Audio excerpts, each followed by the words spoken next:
What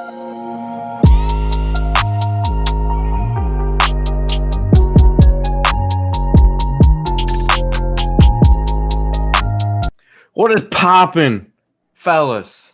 Back at it again with another episode of Burbach Built. You already know the deal. Dunkel, what's poppin'? Oh man, yesterday I had a little birthday gathering. The boys stopped by, Jake Mueller, Riley Burbach. Make sure you guys like and comment on the post on the Instagram page. Really fun time yesterday.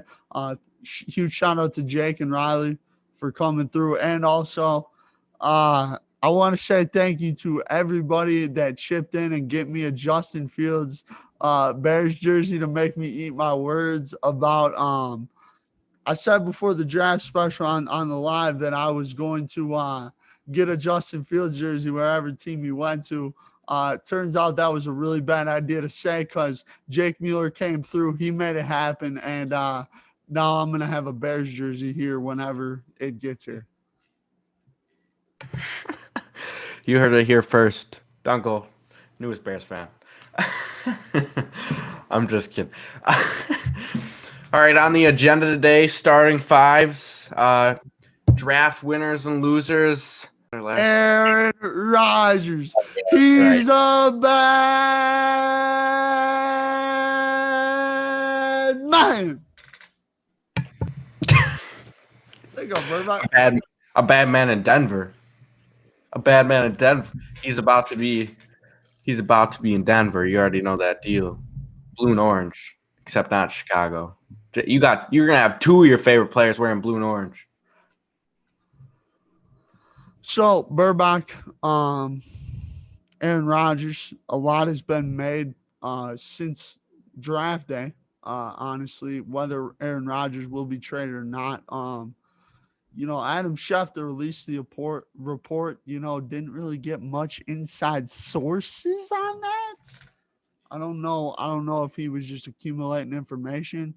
But yeah, I think that Aaron, what he's really upset about is he wants a commitment long-term, I believe. And I believe that, he will get it. I think the Packers are going to have to fold their hand here. I truly believe that they don't think Jordan Love is ready to play because I feel like he would have been traded by now. It's been rumored that the Broncos have offered trades. It's been rumored that the 49ers have offered trades. It's been rumored that the Los Angeles Rams called up before ended up getting Matthew Stafford, but they did call them up. So I think that if Jordan Love was really ready to play, they would have taken one of those offers. I think that Jordan Love is not currently ready to play. And now the Packers are stuck in the middle of what they should do. Should they go with Jordan Love into the future?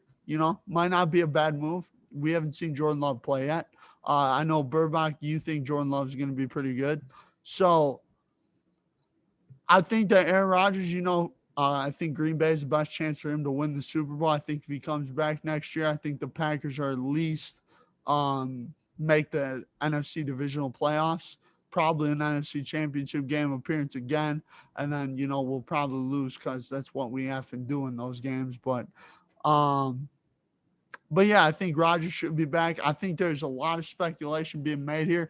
I will say John Q and James Jones coming out and saying this situation's fixable leads me to believe that it will get fixed. But Burbach, what are your thoughts on this? I know you've been critical of Aaron Rodgers in the past, so I'm interested to hear your thoughts. It's Jordan Love's time, Dunkel. It's time for the love.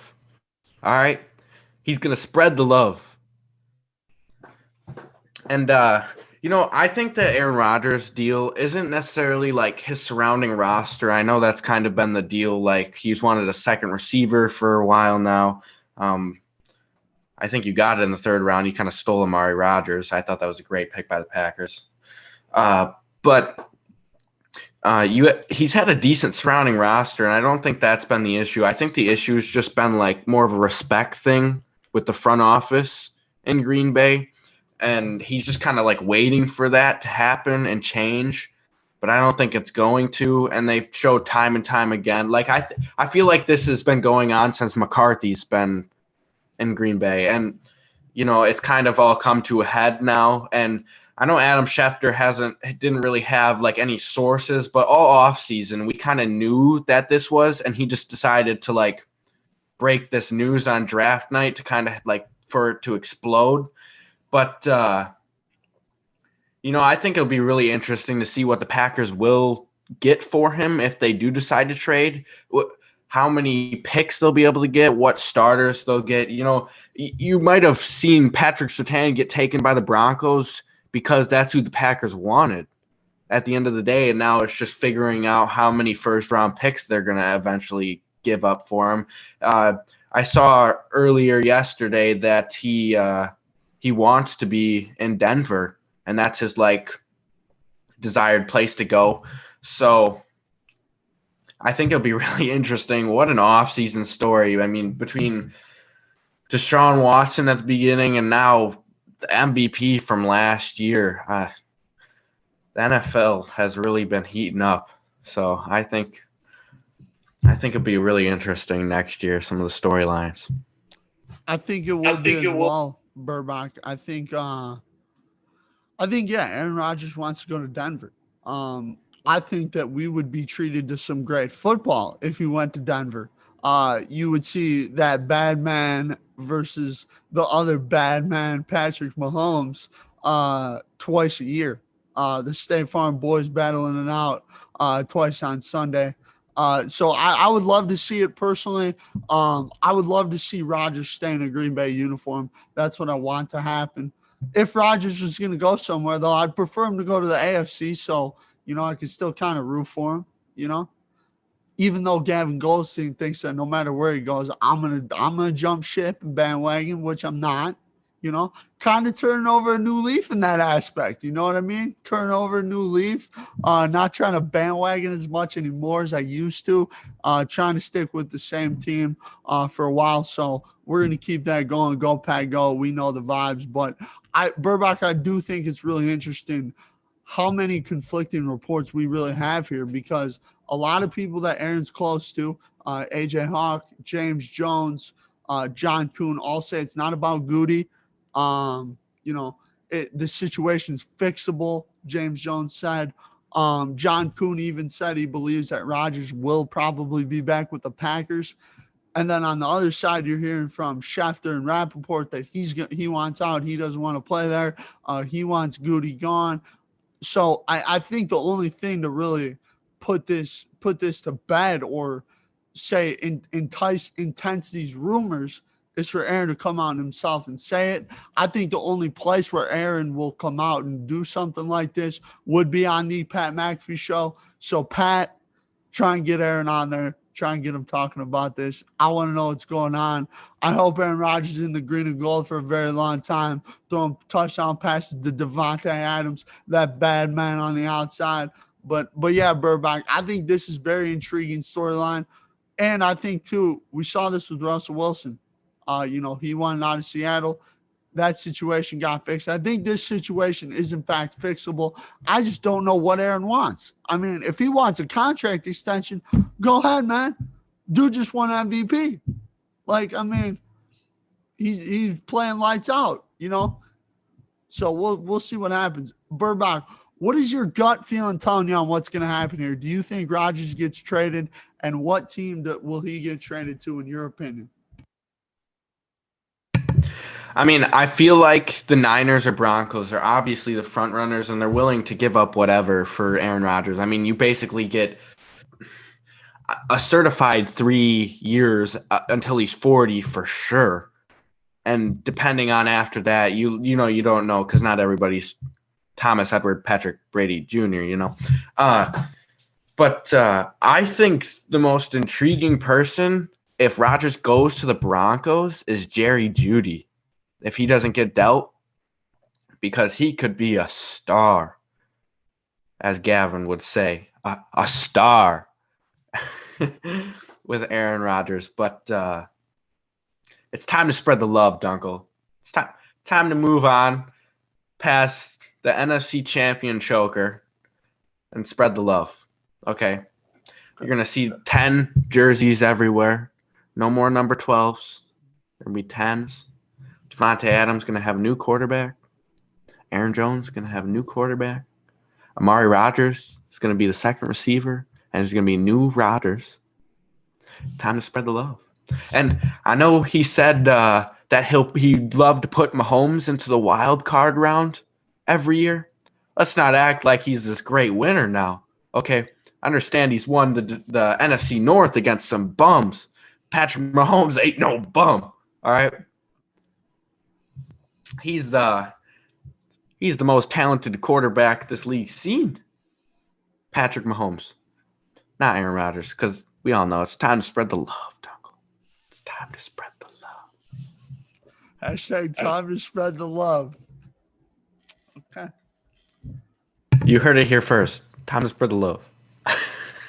Draft winners and losers. Who you got?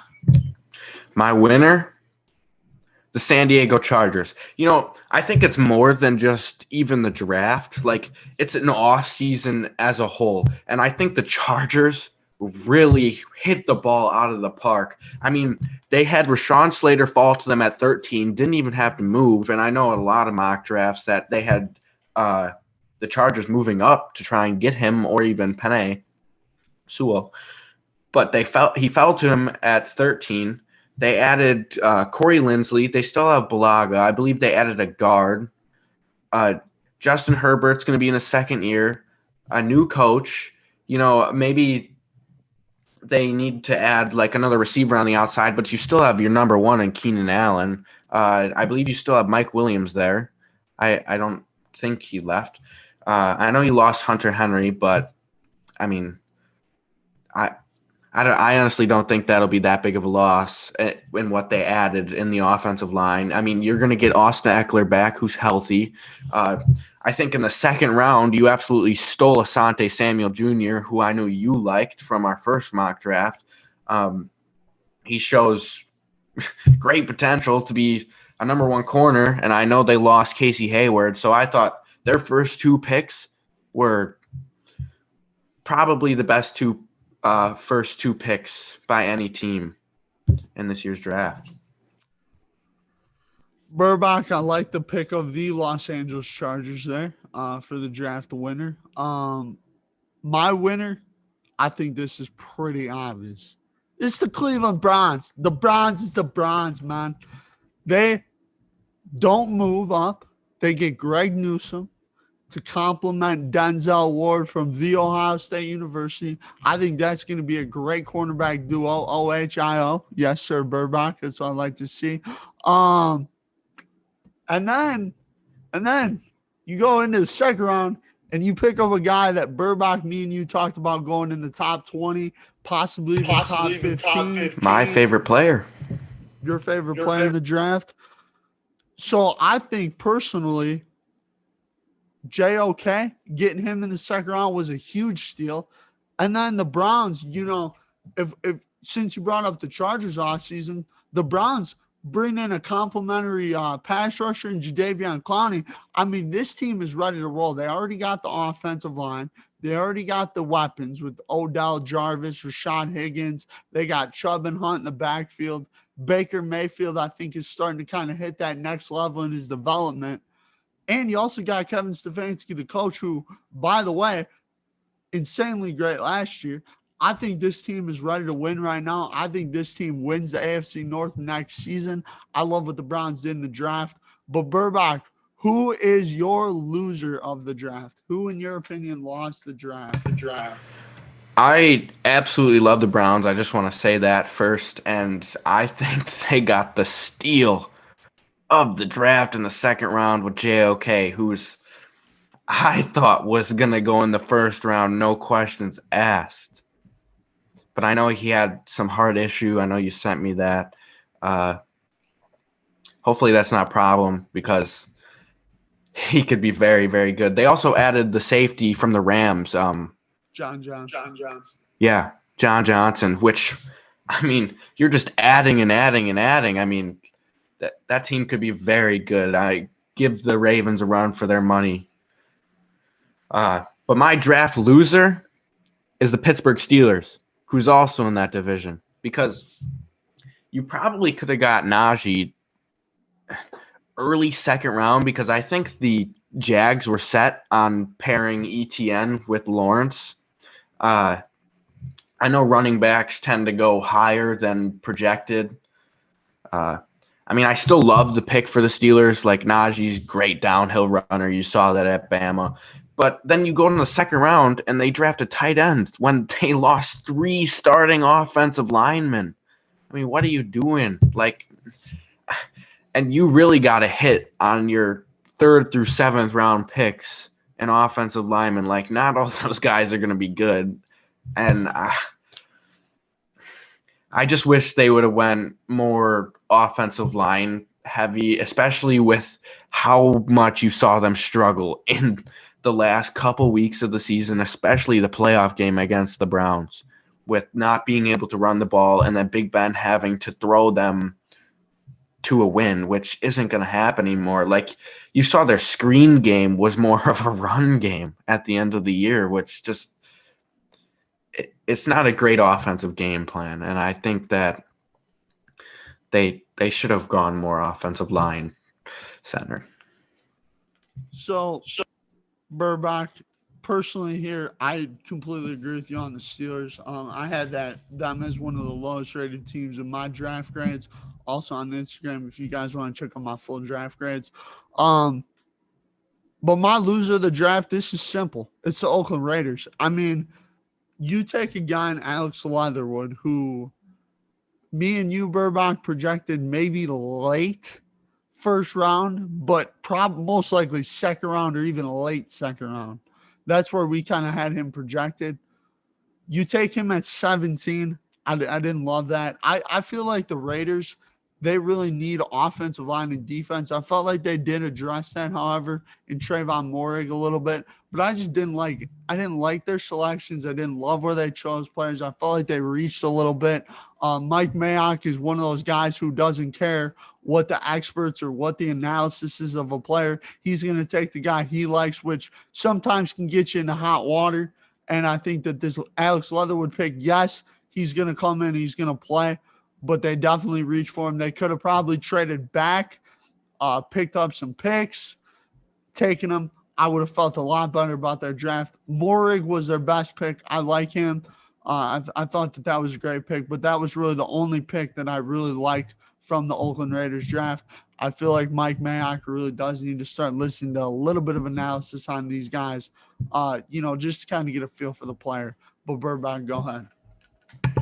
I mean, you see it every year with the Raiders. They take some dude who's supposed to go late first round when they have an early first round pick, or you saw this year projected middle second round pick with Leatherwood. I kind of agree. You kind of see the Raiders do their own thing every single year. You never really know what direction they're going to go. And I mean, I don't think it's really panned out. The one that picked that I can remember that the guy was supposed to go like maybe late first round was like Cleveland Farrell out of Clemson, the edge rusher that they took with like the 4th pick, 7th pick, somewhere in that range. And I'm pretty sure there was a much better guy on the board at the time that they could have went with, but I don't really understand the Raiders draft philosophy, and I don't think anybody does. But I mean, you're doing your own thing. But they're not really winning very much. You're going to see them back at the top of the draft board again, probably. I know they were at 17, but I guess we'll move on to our starting 5, all-time NBA starting 5 with a 6th man, Dunkel. And I'll start it out with my point guard, the greatest shooter of all time, Stephen Curry. Yeah, I don't know how you can go wrong with him. He's having a great year this year, very underrated. I think he should be at the top for MVP voting, along with Embiid and Jokic. I mean, me and Gavin talk all the time. I know me and you talk too about Curry. He's playing great this year, and I know they're barely going to sneak in the playoffs if they do, but I believe he's playing very well right now. And yeah, my point guard on my all-time team. So Burbach, my point guard. So obviously, when you're making these all-time starting fives, you got to change positions from time to time. And one of my favorite guys to run an offense is a man 6'8" or 6'9", whatever, 240, 250, whatever. I mean, it's very Are you about to put LeBron at point guard right now? LeBron James, point guard for my team. Yep. Do you have any reasoning that you're putting LeBron James at point guard?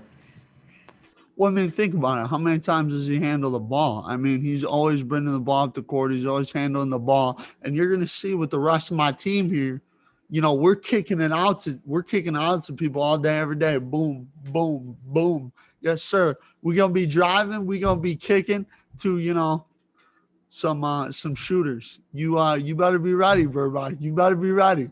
But that's my point guard, LeBron James. Second greatest passer ever behind Magic Johnson. That's very debatable. But my shooting guard, the greatest player to ever play the game of basketball, Michael Jeffrey Jordan. I mean, how can you go wrong with him? We'll see if Dunkel's got him in his starting five. I would hope so. The clutchest player ever. You can tell me all the buzzer beater stats. Tell me how many LeBron buzzer beaters that you remember, Dunkel. How many Jordan buzzer beaters you remember? That's all I got. I remember all of LeBron's buzzer beaters, Burbach. Oh yeah, name me these buzzer beaters. Okay. I can think of one. The Chicago Bulls, Eastern Conference semis. Wait, are you talking about LeBron or are you talking about Jordan? You said LeBron, against the Chicago Bulls. I'm pretty sure he had a. Oh yeah. So, the Orlando Magic in, I believe it was 2007 or 2008. The 3-pointer he hit. The shot against the Chicago Bulls. The shot against the Indiana Pacers. What year? That was 2018. The buzzer beater against the Toronto Raptors that I posted something about the other day. Turned the 0-2 into the 0-3, dog, like Drake. You know the vibes, Burbach. How many of these are in the finals? None of them, but they were all in the playoffs. They were all meaningful games. Oh, okay. All right, Dunkel, who's your shooting guard? My shooting guard, number 24-8, Kobe Bean Bryant. Rest in peace to the legend himself. I love Kobe. Kobe's one of my favorite players ever. Love his shoes. Sad that Nike's not making them anymore. It's all right. Whatever. My small forward. I hate to do it, Dunkel. LeBron James. Yeah. Yeah, I'm going to go with LeBron James there. I mean, I don't know who else you're going to put at small forward. I thought about putting Kobe there, but I already have Jordan. Jordan and Kobe are very similar type players. And yeah, I think I gotta put LeBron there. As much as I hate to do it. I mean, you gotta put him there. Top 3 player all time. Some thinks he's the greatest player ever, myself included. I completely agree with that. But now for my small forward, I'm since I put LeBron at the point, I'm gonna run another guard at the small forward position. The second greatest basketball player of all time, Michael Jeffrey Jordan. I mean, you pair LeBron and he's kicking out to Jordan and Kobe. Woo, man, Burbach, you scared of that little tandem I got building up there. I mean, here's the thing. Jordan deserves to be in this list as much as I hate to do it. I don't hate Michael Jordan at all. People think I hate Michael Jordan because I put LeBron ahead of him. No.